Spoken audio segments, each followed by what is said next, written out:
All right. I think we'll go ahead and jump into it. And if other folks show up as we get started, that's totally all right. But we wanted to thank you again, and we'll thank other folks as well for coming to this third one. I know it's the second day of summer now, so congratulations on being done with the year, and hopefully we won't take up too much of your time here. So this third, I would mention real quick that we are in the middle of a thunderstorm, oh yes, so there is a chance that the feed could cut out. If we just vanish, that is likely what has happened. yep, just to let you know. So. This third session, we'll do a little review and then we'll talk about, as the slide says, where and how to find cool stuff. So it'll be a little overview of some resources near you folks and some strategies that at least I personally use to fill my house with junk. So go to that next slide. All right. So just as a quick review, a basic overview of those first two sessions. Artifacts comprise basically anything. And we can learn a lot through them by just critically analyzing them. Obviously, we saw that through the objects we brought in. Even everyday things like a cereal box, inexpensive things like a cereal box can tell us a ton about ourselves. That second session, we went through that little activity that we've done for after school programs. They can be engaging, fun, and informative no matter what the artifacts are. Those artifacts weren't perhaps as significant. Welcome in. Um, we're just going over a little bit of what we've talked about, and then we're going to talk about where to find cool stuff. So, yeah, here. How do I go about that, Aaron? Wait, you were. Oh, it's Amy. Oh, Never there mind. she Okay. is. Oh, okay, excellent. Hello, Hi, Amy. Amy.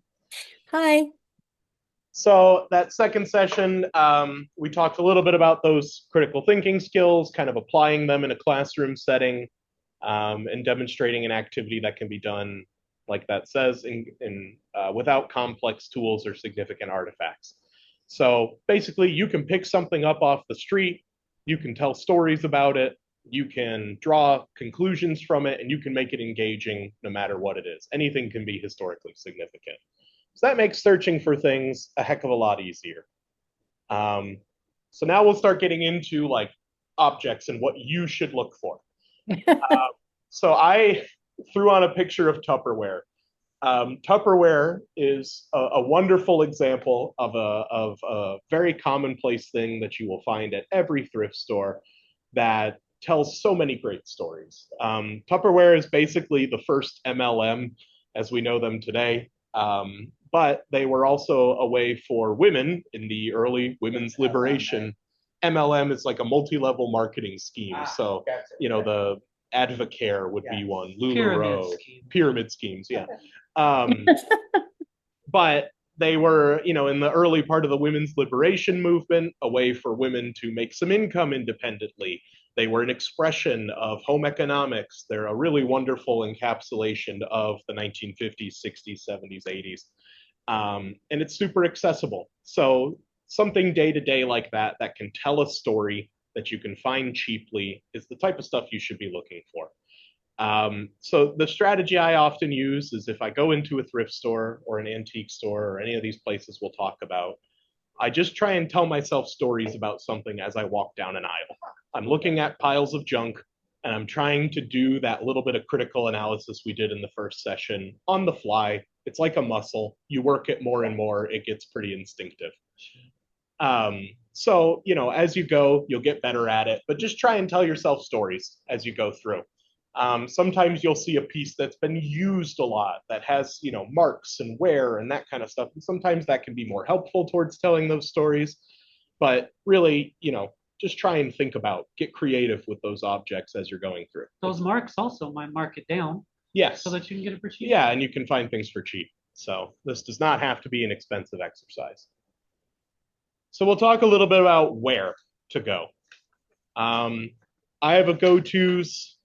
Other people's mileage may vary, but first and foremost, we all know about thrift stores. They are very popular nowadays. For the last 15 years, thrifting has become a verb and everybody loves doing it.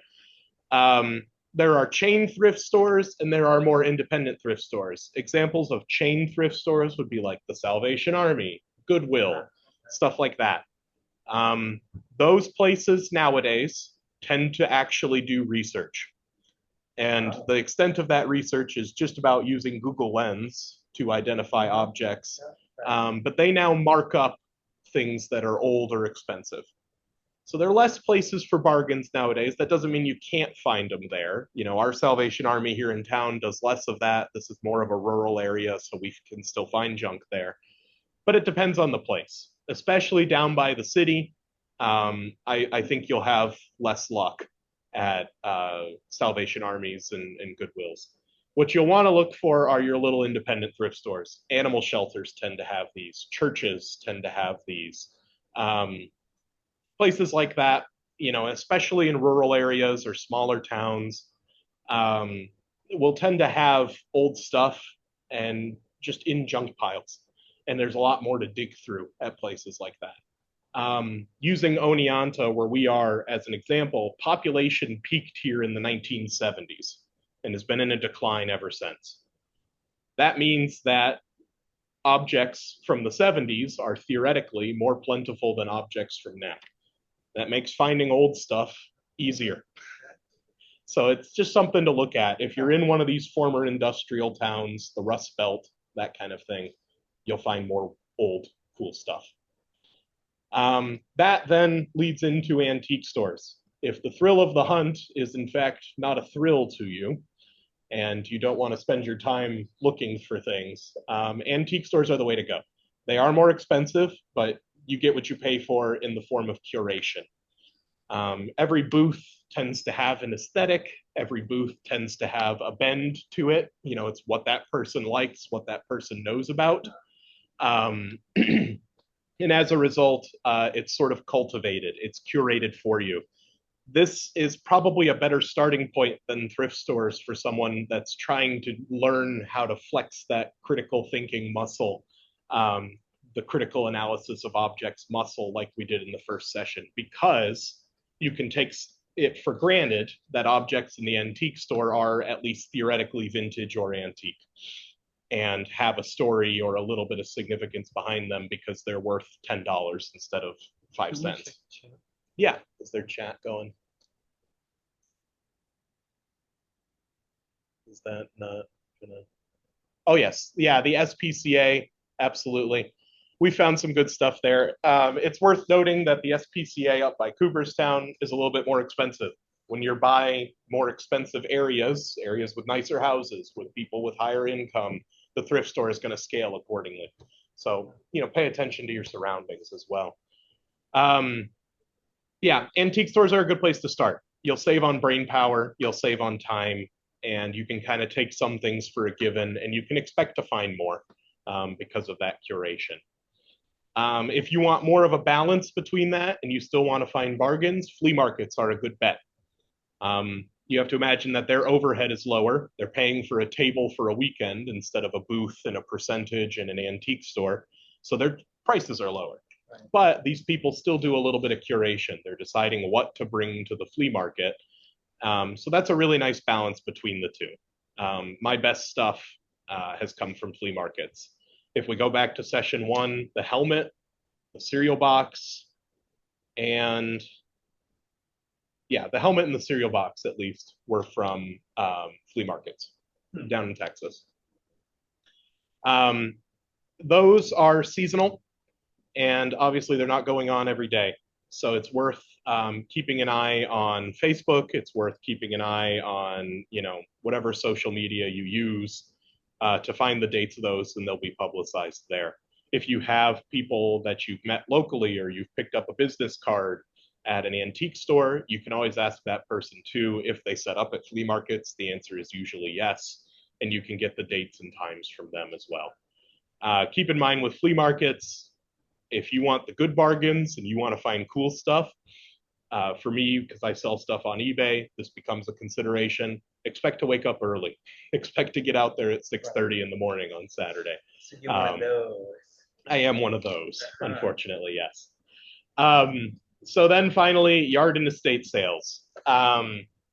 These are another method similar to flea markets, but what's interesting here from a storytelling perspective, from that critical analysis perspective, is you see objects, especially in the case of estate sales, in their original context, within a home, right?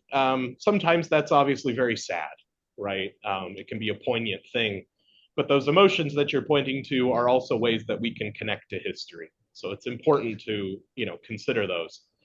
Um, Estate sales, if you're finding things that are weird, but you picked it up in a kitchen, like we were talking about some of those objects in session number 2, that's a good hint. It's a good starting point for you researching it when you get home as well. You get to kind of do a little bit of archaeology within a home in that way.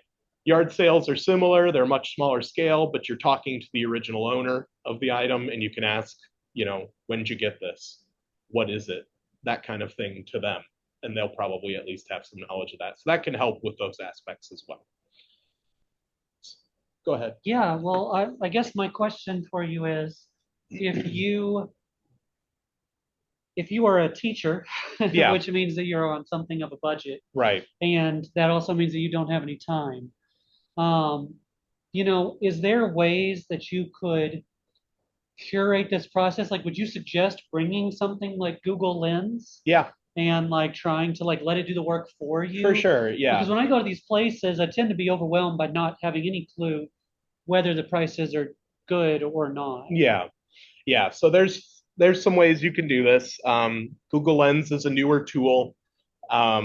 It's, you can literally type it into Google search and you can pull it up. And what it is you take a picture of something, it looks for visual matches on Google, and it will show you results that visually match whatever you took a picture of. So if I went ahead and took a picture of this Diet Coke can, it would pull up, that is a Diet Coke can, and it would start to show me similar things. Especially in relation to old stuff, it usually pulls up eBay and Etsy and whatever secondhand site listings for it. So that can give you an idea of pricing. I would be careful with it for a couple reasons. It is AI powered, and AI, when you open it up and you use it, the first thing you're going to get is an AI generated block of text. AI certainly has its uses, but it's often wrong about old stuff in particular because it's fragmentary on the internet at best, usually. Also, when you pull up an eBay listing through Google Lens, it's worth checking if that listing has sold or is still active. People can ask whatever they want for something on the internet. That doesn't mean it will sell. So sometimes you'll Google Lens like a cool looking vase at Goodwill, and it'll be like $180, and you'll click on it, and that's been listed for 3 years at that price and never sold. So it can give you a baseline, and it can ensure that you're not getting ripped off, which is always good. But it's not a perfect tool, but it's helpful. The other thing I would suggest doing, just to save you on time, is if you go to a museum at any point and you see something that's like an everyday object and they've told a good story about it, go and look for that. The reason I got onto Tupperware is I saw like a Tupperware exhibit briefly at the Smithsonian when they were doing some 1960s stuff there. There's also a great documentary on Tupperware. And when you pick up on a story like that with something inexpensive, it's worth remembering. So that can give you little shortcuts. And plus, if there's someone in your life who remembers old things, if you have a mom or a dad or a grandma, grandpa, around and would want to go to an estate sale with you, that can be helpful too. My mom, when I was in high school, was like, "Oh, I had this as a kid," when we would find things, and that was a good way to know, like, okay, it's of X age, and I could pick stuff up that way. All right. So we'll talk about this a little bit more local to Newburgh. So just starting from the top of that list, you guys do have a Habitat Restore in town. That's a good one. They'll have, furniture, but they'll also have some house items. As far as chain thrift stores go, they're not one of the ones that price gouges as much. We've always had decent luck at Habitat stores, and it's a decent cause. So that one in town might always be worth looking at. I always send people over also to estatesales.net. You can plug in your zip code and it'll pull up estate sales happening near you. Just make sure it's not an online only sale. Sometimes that happens, but you can pull up, and if it's within a couple days of it starting, it'll have the address listed and you can just Google Maps yourself there, and you're at an estate sale. That's a great resource. We find ones even here in Oneonta and stuff through that. But because they're on estatesales.net, they will be well attended. So that's worth keeping in mind as well. You guys have a antique store in town called the Newburgh Vintage Emporium, and they even host their own flea market. The next one is on July the 18th. It just looks like they fill up the parking lot with vendors. They look to be a little bit more expensive as a place, but again, with antique stores, you know, vintage stores like that, you get what you pay for.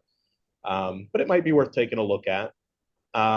One that I don't have personal experience with, but I've had other people vouch for, is that Beacon Flea Market. So that's across the river from you guys. That one looks more like your classic tables full of junk flea market. That's a good one. I would recommend heading over there. I think they are monthly. So there's one, I think, going on not July 4th weekend, but the next weekend. But take a look, and they're on Google Maps and everywhere else as well. If you really like flea markets and you really like antiques and you're up for a bit of a drive, Madison Bouckville is up in Madison County, about an hour from us. And that's a big one. They shut down about 5 miles of highway. Oh my God. And In there August. it'll be in August. And on both sides of the highway and all the pasture are vendor booths. It's acres and acres and acres of this stuff. Have you gone? Oh yeah, it's cool. And you clear like Great. 2 fields in a day. Bring a wagon. You have to bring a wagon, you know, and even if you're just looking for home decor, it's a lot of fun. They have food. You know, everything's negotiable at flea markets too. You can, you know, name your price and see if they'll take it. That's half the fun.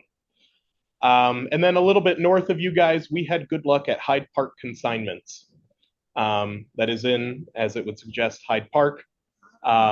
It's a consignment store, yes, but it's more of a junk shop. I mean, it looks like a hoarder situation from the outside. That's always a good sign, generally speaking.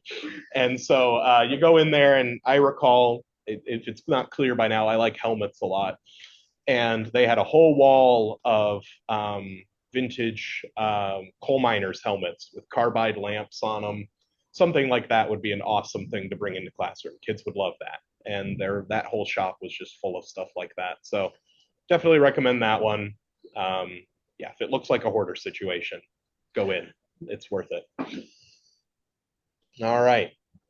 So this goes to Soleil's end. Soleil's going to talk a little bit more about the institutional end. If you don't want to own something, this is the path you will take if you just want to borrow something old.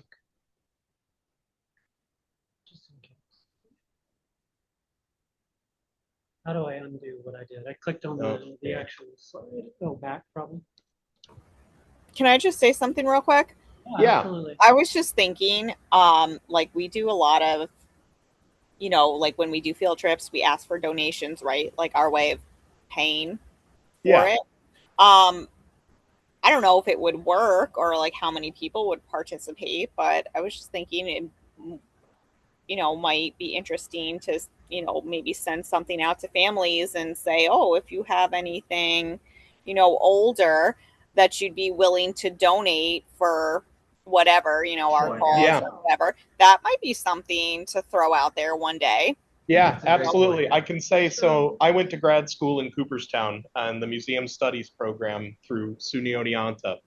And museums have, and Soleil will talk about it a little bit, but teaching collections, which are collections that are used for educational purposes. And that is actually how our grad program built up that collection, was by going to the students and saying, hey, if your family has anything old, cool, interesting that they'd be willing to donate so students can learn from it. And I think it would be great if the school could use a janitor closet and build up a teaching collection. That would be a really awesome angle. And if, you know, the history teachers were committed enough, I think it's totally doable. So, yeah. Cool. We had the Oneonta Recycle Reuse have a spot for teachers, and I wonder if a local thing would do something like that. Yeah. I think also, like, if you were asking for them to be given over, you might get a lot of things that you can keep year after year. if you ask to borrow them, you might also get some like higher end things. Mhm. Because if they know that they're going to get it back, they may be willing to loan something that is a little bit more. So speaking of loaning, that is a primary resource to what you can use for museums. Now, I would say the big advantages over make Nope. it stop, Justin. There. Let's do that. Thank you. No press I won't button. touch you. You move it away Yeah. from me. Okay. All right. So the big advantages to loaning from a museum is obviously it doesn't cost you any money necessarily. It depends on how much shipping is involved, but if it's local, especially, you won't be paying anything, and that's wonderful. The other big advantage is that you can get way more specific with museums. So if you were going in with Justin's eye and finding stories that are on these shelves, to me, that sounds like a lot of labor. And that sounds like something that I would have to get very good at. Not to say that you couldn't find amazing things, but you also have to go in there kind of with an open-mindedness of like, I am going to find something and then trying to narrow down based off of what they have.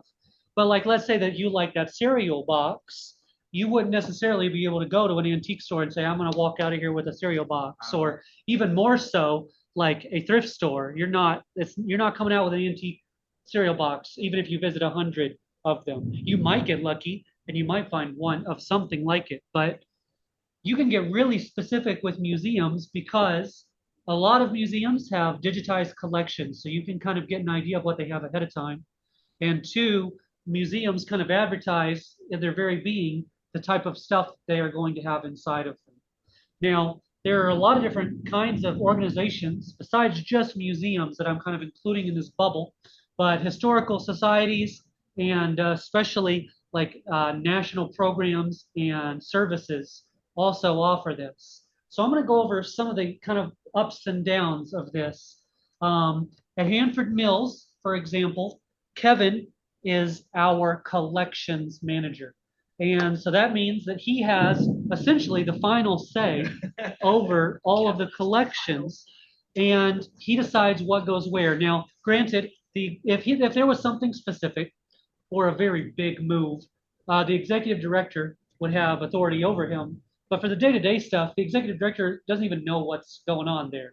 It is all up to Kevin to make those decisions. So we talked to Kevin, and he briefly said that he would be willing to share education pieces with anybody. They would be on the lower end of like what is like he would be worried about losing it. And anytime that you're like going to share it with children, that would be something that's worth thinking about how you might protect it, especially depending on the age of the kid. But there's a lot of education collection stuff that is not super valuable. And Kevin said, like, this isn't stuff that you couldn't find in a thrift stop or a yard sale, but the museum already has it. They already have it, so you don't have to go to a yard sale. You don't have to try and find it because the museum is already sitting on it. Even if it is cheap, they've got it. And so I briefly talked to one of your local museums. Well, I talked to several entities there, but the Discovery Museum, they said that they would want to know like a little bit about like the length of time and things like that, but they do loan out stuff. Liliana is the one that you would want to talk to, and she would probably go through her collections people, but they have less collection stuff than we do, but they do have education stuff. I apologize if you're hearing the massive thunder outside It's as getting well. bad. It's getting bad. It's getting I don't know. So the Dorsky is part of the SUNY programs. That's the university, of course, and they have their own collections as well. And because they're already in education, they're already going to have an education collection that's set aside to give to their students to pass around. So there will always already be a network there. They were closed the entire time that I was trying to reach out to them because they have very weird hours. But I think that if you were to get a hold of their education coordinator, you would probably get a pretty good bite there. Now, there's also, of course, the idea of like visiting spaces. So I talked to the LOAB, and essentially they have a program where they have all of their 30,000 education objects listed online. You can look through them, but then you can also like bookmark them. And you can bookmark like 3 to 5 of them right on their website. And you can, so you can get those 3 to 5 objects brought into like a specialized classroom. And then you just go over to the LOAB and have the kids, and they're able to go in the room and touch and hold these things. And they'll even have like their educators sitting there just to discuss it. And this isn't at a charge. This is just able to go over and take a look at those objects and either research them or teach about them. And so it's a little bit of a trip, and I know the trips are weird, but it's a free trip and it's close, so that can be a little bit different. Then there is the fact that like not every artifact has to be in person to be able to be analyzed. I had a really long conversation with Cheryl. There is I'm going to say Carpels Museum that at least was nearby you. She is like at the top of the ladder, and she didn't know what was going on in New York. And I know she's closing down their Buffalo location. But even if that location is not still there in the future, she said that they have manuscripts. And so you can look over old drawings and writings and like even art from kids and things like that that's like medieval to American, and look at those manuscripts, and then she can produce digital copies of them that they send out along with whole lesson plans that are like built around them. So a little bit less like reeling it back on the labor. And I would say that probably most museums that have digitization would be willing to come up with explanations and things that could go with the digitizations. But last, I'm going to say is probably one of the most promising. I'm not sure why I did that. That's okay. It's the thunder. I guess. Yeah. So, you have like Hyde Park and all those, but those are owned by like the National Park Services. And so the National Park Service has a huge network of education tools. And one of the things that they offer is called, I think, the treasure trunk or the traveling trunk or something like that. And they have 75 different collections of their education items that are real museum items that they loan to schools for free. You just ask for it, and they even have grants that will ship it to you for free. You just put it back in the box and you ship it back to them on their dime, and you get a big collection. They show what age ranges it is. I saw a kindergarten, the first one that was for animals, and it shipped in even like real taxidermy, some historic bone things, animal scat, and all kinds of preserves of molds and casts of their footprints, stuff that kids would get a kick out of seeing. And then in like when they were talking about 4th grade and up, there was much more pronounced like pieces like real pottery and all sorts of these like packs. And so through the National Park Service, there's just this abundance of education materials. There's going to be more resources like that as well. Large museums often will have these education setups already kind of in place. So we move to the next one. I'm not going to touch it. So the thing about loans is similar to like Justin walking into each and every thrift store and trying to figure it out from there. You kind of have to figure out the loan depending on the different museum. So on the right, I have that MPS site, and it's as simple as clicking on their link, just materials for loan. And you just go traveling trunk, there it is. And you will go into a big list, and it's very easy and descriptive. Sometimes it is about trying to call up and find the right people. And so while all these large museums have infrastructure for loaning, most of the time what that's set up for is for smaller museums like us to borrow a big important item from like the MoMA or something, and then bring it into our museum and we protect it. And so they're not exactly always set up in a big scale to do education. But I guarantee you that there are people in place in those spots that want to see that education be further. So you have like, oh, did we lose somebody? I don't know, it made a voodoo sound. Maybe I'm wrong. I believe you were wrong. I'm here. Sorry, I just had to switch to my phone. Oh no, Oh, no you're good, worries. you're good. I say I heard it too, but yeah, that's what she did. We're just scared of the Switched lightning. over. Yes, all museums are going to divide up their collections. And the way that usually gets divided is the permanent collection is the stuff that you'll never get to touch. You might get to go there and see it. But then there's a traveling collections that will go around between different museums, kind of sharing their resources. Sometimes those traveling resources can be accessed. When those traveling sets are not being used, even big museums will sometimes loan them out to a school and things like that. It could be something that's, could be for the entire school and it's at no cost. You just have to find the right thing at the right time that would be of interest to you. Then there's education collections, and the education collection typically is used to designate anything that's allowed to get broken. It is like the stuff that is not protected when it was donated. And so they just have it, like you're suggesting, of like having parents bring their stuff. And they have this education collection that is there to be passed around, touched, figured out. And a lot of museums have an education collection that is available. And how well that they share it can depend on the organization. But it's pretty common that these museums want to spread their network. And especially like if they can say they're going into schools, the smaller the institution is, the more that they want a piece of that pie. And so like ours, especially, we're always like really desperate to make like connections with local teachers to try and like go the extra mile. Like I wouldn't be surprised if you wanted like a Hanford Mills item or a few of them that we would like go to the extra mile driving at the hour out there. Like that is how like much that museums want to do that extra footwork.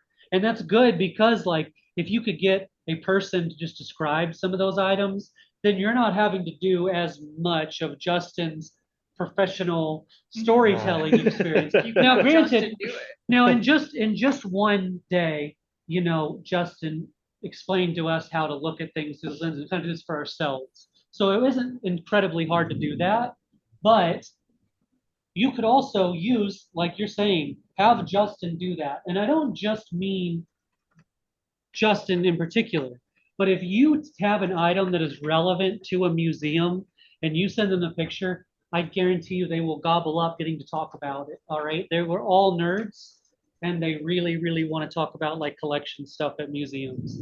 And so like if you have stuff, they are probably going to be willing to help you at least figure out the genre or what you might be able to say about it. Mm-hmm.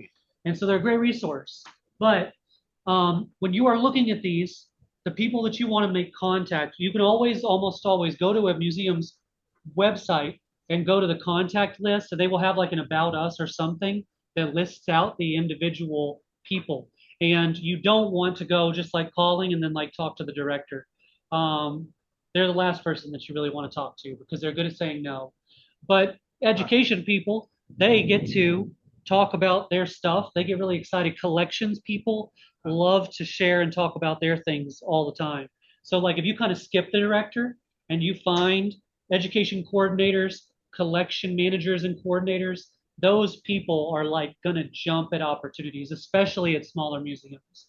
And the smaller the museum, the more authority those types of people have.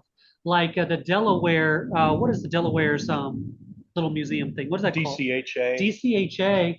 They have one collection person is super eager to loan stuff, to get their stuff out there. They just want their little name mentioned while the items being passed around. That's the Delaware County Historic Society. Their museum is what we're talking about. And so these little societies are like built, especially historical societies, are built around the idea of kind of gathering people to them and gathering interest. That's how they further into the future. And that is done through these kind of local schools. Yep. You're helping the museum out as much as you're helping yourself. Exactly. The more numbers that like a place like Hanford Mills where we work can put on a census, the more people we say we reach, the more grant money we can get, the more doors we can open as well. So it's a mutually beneficial. And if you say how many students that you have, even if it's like the students in your class or whoever you think might see it, those numbers can be presented to the school. Like I'm going to get you 80 children exposure.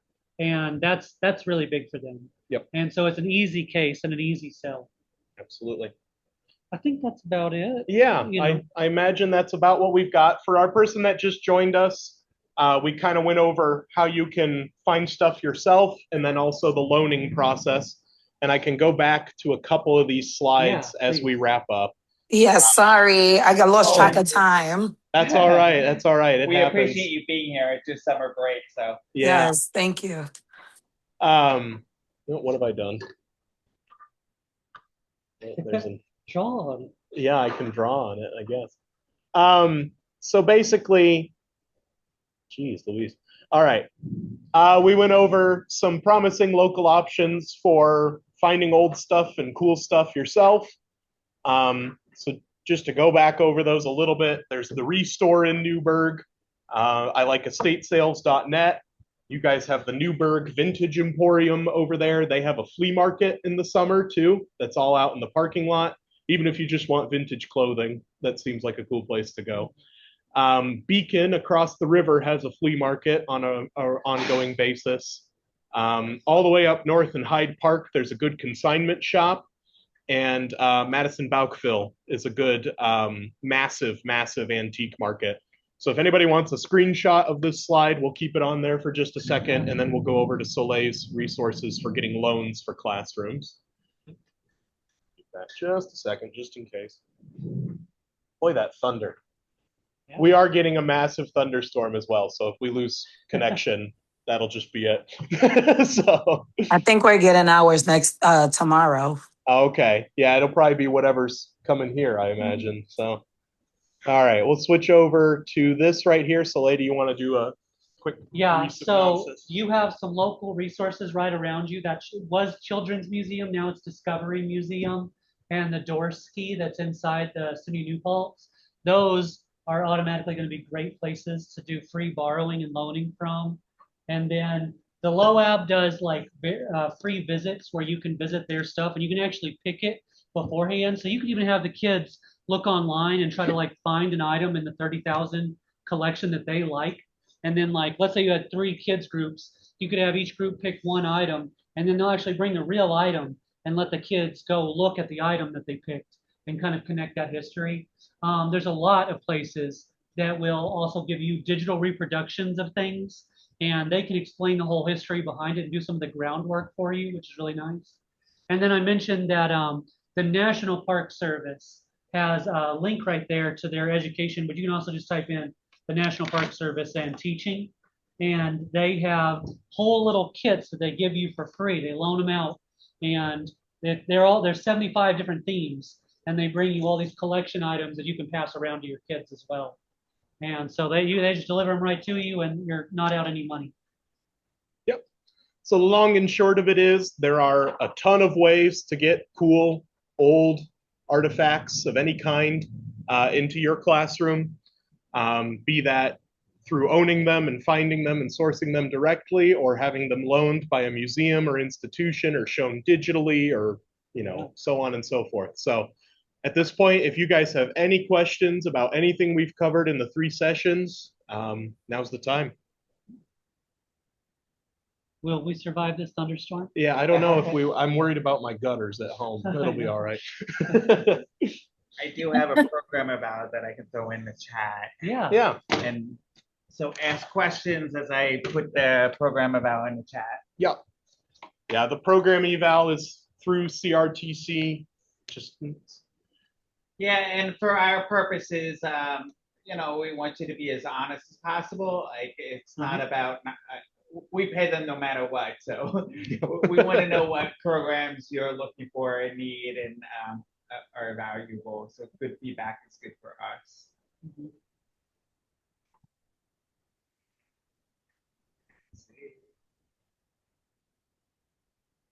And if you roast us, they won't even tell us. So you don't have to worry about the shame factor or anything. Don't worry about it. Your water.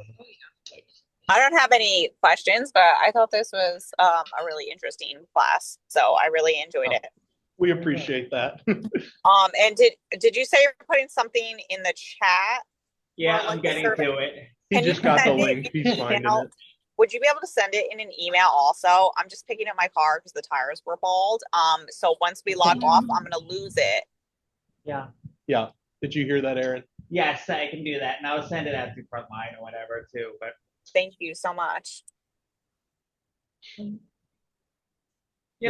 so one of the questions I had is related to cultural, like how do different cultures look at artifacts? I know it's a huge question. The reason I bring that up is because to me, like you were talking about like scratches or whatever, and I took an Asian studies class, and they were talking about how like they mark like the scrolls where they get the family stamp, and that becomes a part of the art. And to me, that's like ruining the work, right? And like, I mean, you're going to see different conceptions of it, at different times. I know, my undergrad was in classics, so the Greeks and the Romans, and they had conceptions of buildings and places as living and dead based off their use. If a space was being used for its intended purpose, it was still alive. It still had that spirit in it. Whereas if it stopped being used, it was dead. And so there's always controversy, in people who believe, that historic buildings like, say, the Pantheon, should be preserved, but it's not being used religiously anymore. So is that building dead to the Romans, right? It's a thorny issue, and museums are at the center of this, and museums are not known historically for being bastions of cultural sensitivity, especially as it relates to native or minority cultures. It's something that museums are trying to get a lot better at. But the concept of artifacts, the concept of historic objects that hold stories, that can kind of cross cultures, objects as stories, right? Yeah. So even if you took in, sacred religious objects from Native American tribes versus a cereal box from, white Anglo, American culture, something along those lines, the through line is that these objects can tell a story, whether that's cultural, historical, and so on. So I think that the teaching methods we've talked about in here can kind of work for a lot of different things. It's, basic critical thinking skills, visual teaching, and so on.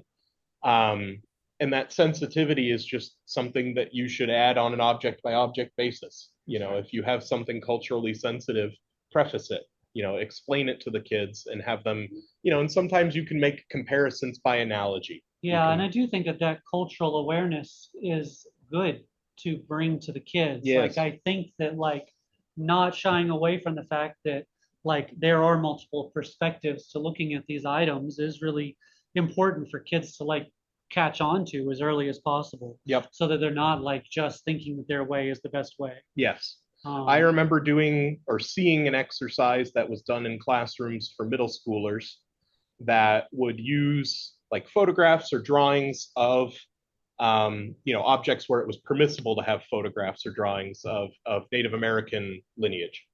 And it would have basically quotes from different people groups at the time, seeing how they would view the object. So you'd and then you'd had to match them to the people group, right? Oh, so you would have one that said, white settler, I could sell this for a lot of money. Native American, this is sacred to me and I don't want anybody to touch this, and so on, right? And it just, in a very explicit way with something like that, teaches kids that there are a lot of ways that these objects can be wielded and are viewed. And even though you don't want to necessarily put any words in their mouth, you can also guide them to the idea that some of these perspectives have more weight than others. Yes. That there is kind of a direction that you can look at things in a way of ownership or in a way of perspective or importance and cultural importance. Having those conversations is you got to have the baby version of it. Yes. But because it can be a good way to introduce that line of thought early so that it's a very natural conversation for them to have when they're older. Yep. And we centered this the way we did because New York State standards emphasize United States history, emphasize New York State history. They don't talk about necessarily in terms of, history classes, a ton of other cultures, at least until you get to AP World History in high school and so on. So we centered it the way we did, but there are so many ways to do this and you can be, so nuanced with it. So. Well, thank you guys. And do you guys have any questions online? So they're good. No questions. No, all good here. This was great. Oh, we're glad to Well, hear. thank you. Thanks. All right. Well, enjoy your summer, everyone. Yeah. Congratulations on getting through the school year. And hopefully we'll see you again another time, another session. So, Yeah. Thank you. yeah. Thank you Bye. so much. Yeah.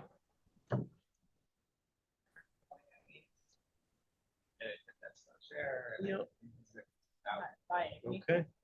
Well, that's it. Bye. Bye-bye.